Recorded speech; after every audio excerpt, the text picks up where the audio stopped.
کیونکہ نبی صلی اللہ علیہ وسلم نے رمضان میں جتنے اہتمام سے رمضان کے روزے کو بیان کیا اتنے ہی اہتمام سے قیام اللیل بیان کیا ہے، اور رمضان کا خاص قیام اللیل وہ تراویح ہے جو نبی نے 3 دن پڑھ کے چھوڑی، لیکن پھر صحابہ نے اس کو زندہ کیا، تو وہ بھی رمضان کے ساتھ خاص ہے، کیونکہ یہ نماز رمضان کے علاوہ نہیں ہوتی اس کیفیت کے ساتھ.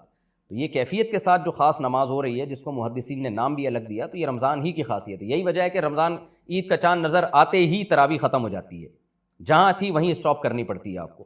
تو یہ رمضان کی خاصیت ہے، تو اس کی بہت فضیلت ہے. تو دن میں روزہ رکھا کریں اور رات کو تراویح کا اہتمام کریں. باقی اور بھی بہت سارے اعمال ہیں رمضان میں کرنے کے. نبی صلی اللہ علیہ وسلم صحیح حدیث میں ہے کہ آپ رمضان میں سخاوت کا دریا بن جایا کرتے تھے، کیونکہ ہر نیکی کا ثواب بہت زیادہ بڑھ جاتا ہے، تو رمضان میں صدقہ خیرات بھی زیادہ کرنا چاہیے. سحری کے وقت میں اختلاف، عوام کیا کرے؟ سحری کے وقت میں اختلاف کے بارے میں رہنمائی فرمائیں، عوام اس اختلاف میں کیا کرے؟ جی ہاں، سحری کے وقت میں یہ اختلاف ہے کہ 18 ڈگری پہ سحری کا وقت ختم ہوتا ہے یا 15 ڈگری جب سورج آ جاتا ہے. ہمارے شیخ حضرت مفتی رشید احمد صاحب رودیانوی رحمۃ اللہ علیہ رحمہ اللہ تعالیٰ فلکیات کے بہت ایکسپرٹ تھے، ماہر تھے. ان کی رائے یہ تھی کہ 15 ڈگری پہ جب سورج آتا ہے تو سحری کا وقت ختم ہوتا ہے، اور وہ آج کل جو نقشے چل رہے ہیں نا اس سے تقریباً 15-20 منٹ کے بعد وہ ٹائم شروع ہوتا ہے. لہذا اگر عام نقشوں میں ٹائم لکھا ہوا ہے کہ جی 5:40 پر لکھا ہے سحری کا ٹائم بند ہو رہا ہے، تو مفتی رشید احمد صاحب رحمہ اللہ تعالیٰ نے جو نقشے چھاپے ہیں ان کے مطابق وہ 5:40 کے بجائے 5:50 یا 55 ہوگا، 5:55 چل رہا ہے میرا خیال ہے. تو یہ 15 سے 20 منٹ کا اختلاف انڈیا پاکستان میں. لیکن جب آپ ناروے یا ان ملکوں کی طرف جاتے ہیں، یورپ کی طرف، تو یہ ٹائم اور زیادہ بڑھ جاتا ہے، یہ اختلاف کا جو ٹائم ہے. لیکن دارالعلوم کرنگی اور بنوری ٹاؤن وغیرہ کی رائے یہ ہے کہ 18 درجے پہ جب سورج ہوتا ہے تو پھر سحری کا وقت ختم ہوتا ہے، اور اس کے مطابق جو نقشے آج کل چھپے ہوئے ہیں وہ اسی کے مطابق چھپے ہوئے ہیں، وہ ٹائم ذرا جلدی ختم ہو جاتا ہے. اب یہ اختلاف ہے، تو اس میں اگر آپ مجھ سے پوچھتے ہیں کہ صحیح قول کیا ہے، تو صحیح قول ہماری رائے میں مفتی رشید احمد صاحب کا قول صحیح ہے. وجہ اس کی یہ کہ وہ مشاہدے پر مبنی ہے. آپ نیوٹرل ہو کے اگر مشاہدہ کریں، یعنی نقشوں کو دائیں طرف رکھیں آپ، اور کسی سے کچھ بھی نہ سنیں آپ، کیونکہ آپ کسی کو ساتھ لے کے جائیں گے نا تو وہ پھر آپ کو نیوٹرل رہنے نہیں دے گا. کسی بھی قول والے کو لے جائیں گے وہ نیوٹرل نہیں رہنے دے گا آپ کو. آپ نے بالکل نیوٹرل ہو کے آپ چلے جائیں کسی ایسے گاؤں دیہات میں جہاں مطلع صاف ہو، اور آپ دیکھیں صبح صادق کا ٹائم خود دیکھیں. کسی بوڑھے کو لے جائیں جو صبح صادق دیکھ کے بتاتا ہو کہ صبح صادق کب ہو رہی ہے اور صبح کاذب کب ہو رہی ہے، اس کو یہ ان اختلافات کا نہ پتہ ہو. بالکل نیوٹرل آدمی کو آپ لے کے جائیں تو، اور وہ مشرق کی طرف دیکھے، تو ایک روشنی پہلے جو ہے وہ ایسے لمبی عمود میں آئے گی، یہ صبح کاذب کہلاتی ہے، جھوٹی صبح. اور پھر ایک روشنی ایسے عمود میں پھیلنا شروع ہوگی جس کے بعد پھر روشنی ہی روشنی پھیلتی چلی جاتی ہے، یہ ہے صبح صادق. تو اس پر پوری امت کا اجماع ہے کہ پہلے صبح کاذب ہوتی ہے پھر صبح صادق ہوتی ہے. تو جب آپ اپنی آنکھوں سے دیکھیں گے بالکل نیوٹرل ہو کے، تو پھر آپ دیکھیں صبح صادق کا ٹائم کب ہو رہا ہے. تو جو ٹائم ہے اس کو نوٹ کر لیں، تو وہ مفتی رشید احمد صاحب کے نقشے کے مطابق ہوگا. یہ میں نے ان لوگوں سے پوچھا ہے جو بالکل نیوٹرل ہیں، جو گاؤں دیہاتوں میں اختلاف جانتے ہی نہیں ہیں. تو آپ کہیں بھی دنیا میں جائیں گے نا تو اس طرح سے آپ کو پتہ چل جائے گا. لیکن بہرحال اختلاف ہوتا ہے. دوسری طرف بھی علماء ہے تو ان کی ایک رائے ہے. تو جس آدمی میں تحقیق کی صلاحیت ہو، اس مسئلے میں تحقیق کر سکتا ہو، اور تحقیق ایسے ہی کرے گا کہ وہ نقشوں کو ایک طرف رکھے جا کے مشاہدہ کرے، تو وہ تو مشاہدے پر عمل کرے اپنے.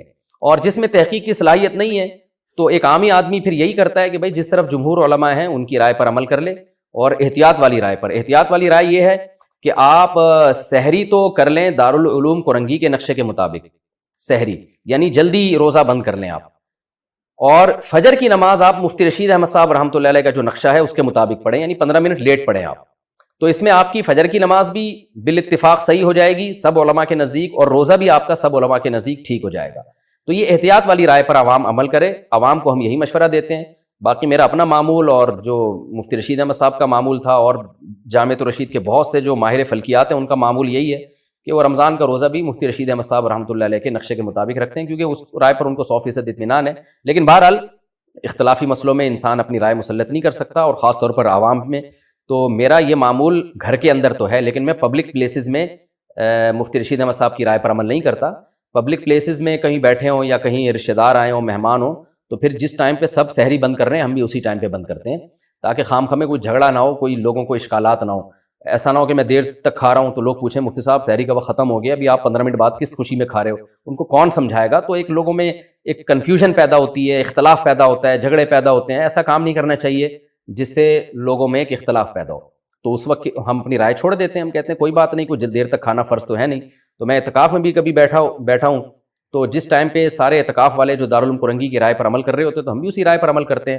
البتہ نماز میں جلدی نہیں پڑھتا، اگر وہ پہلے ہو رہی ہے تو میں اپنی نماز میں بہرحال بعد نہیں پڑھتا ہوں، کیونکہ اس میں بہرحال احتیاط کا تقاضا یہی ہے کہ وہ دیر سے پڑھی جائے تاکہ بالاتفاق نماز ہماری صحیح ہو جائے. البتہ جب میں گھر میں روزہ رکھتا ہوں، سحری کرتا ہوں، تو چونکہ مجھے حضرت مفتی رشید احمد صاحب کی رائے پر 100% اطمینان ہے تو پھر میں انہی کے نقشے پر عمل کرتا ہوں، لیکن پبلک میں ایسا نہیں کرتا میں. اور آپ کو بھی مشورہ دے رہا ہوں، اگر کسی کو مفتی رشید احمد صاحب کی رائے پر 100% اطمینان ہو بھی جائے تو عوام میں ایک نئی جنگ نہ چھیڑے. وہ یہ بہت غلط حرکت ہوتی ہے کہ آپ کی ایک رائے بن گئی اور آپ سب پہ اس کو زبردستی تھوپنا شروع کر دیں اور عوام میں ایک اختلاف پیدا کرنا شروع کر دیں. عوام کے لیے اتنا کافی ہے کہ جس عالم پر اعتماد ہو اس کی رائے پر عمل کریں. تو اگر بنوری ٹاؤن دارالعلوم کرنگی کی رائے پر عمل کرتے ہیں تو آخرت میں نجات کے لیے ان کے لیے کافی ہے، کیونکہ بہرحال ایک ریلائبل ادارے ہیں اور ان کے بھی علماء اہل حق ہیں. تو اختلافی مسائل میں یہی ہے.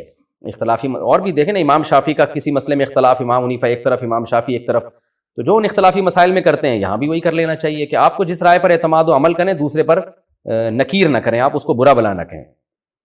تو سب سے بہتر عوام کے لیے احتیاط والی رائے ہے کہ سحری دارالعلوم کرنگی کے نقشے کے مطابق بند کریں اور نماز مفتی رشید احمد صاحب رحمۃ اللہ علیہ کے نقشے کے مطابق پڑھیں. اچھا، یہ مفتی رشید احمد صاحب رحمہ اللہ کی جو رائے ہے یہ ان کی اکیلے کی نہیں ہے، دنیا میں اور بڑے بڑے ماہر فلکیات ہیں جو اسی رائے کے قائل ہیں.